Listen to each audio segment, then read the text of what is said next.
Comment se transmet le VIH, le virus de l'immunodéficience humaine? Il se transmet par une porte d'entrée. La porte d'entrée peut être soit une blessure, soit les muqueuses humaines. Les muqueuses sont les parties superficielles du corps qui ne sont pas protégées par la peau.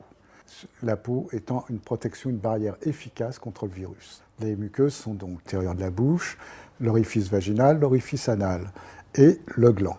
Donc on ne risque rien à partager la vie quotidienne d'une personne séropositive, c'est-à-dire en prenant des repas avec lui dans la même vaisselle éventuellement, à partager des vêtements, à serrer la main, à boire dans un verre, à aller à la piscine, à prendre une douche avec une personne, ou éventuellement un bain.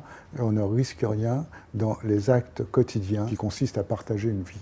On ne risque rien, la contamination ne se passe pas par la vie quotidienne. La contamination peut se passer par des actes sexuels et pas tous les actes sexuels. Il n'y a aucun risque à la masturbation réciproque, au baiser avec la langue. Ce sont des pratiques qui ne comportent aucun risque. On a vu qu'on ne risquait rien à partager la vie quotidienne d'une personne séropositive. Maintenant, on prend des risques qui sont faibles à avoir certaines activités sexuelles avec une personne séropositive.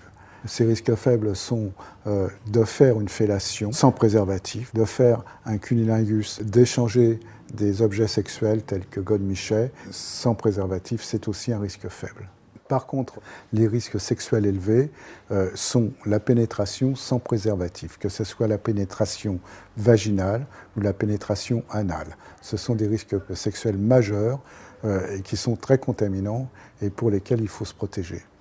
Pour se protéger des risques élevés, il y a une façon qui est extrêmement simple et extrêmement efficace, c'est de s'équiper d'un préservatif et avec du gel, et c'est une protection hyper efficace qui a fait ses preuves.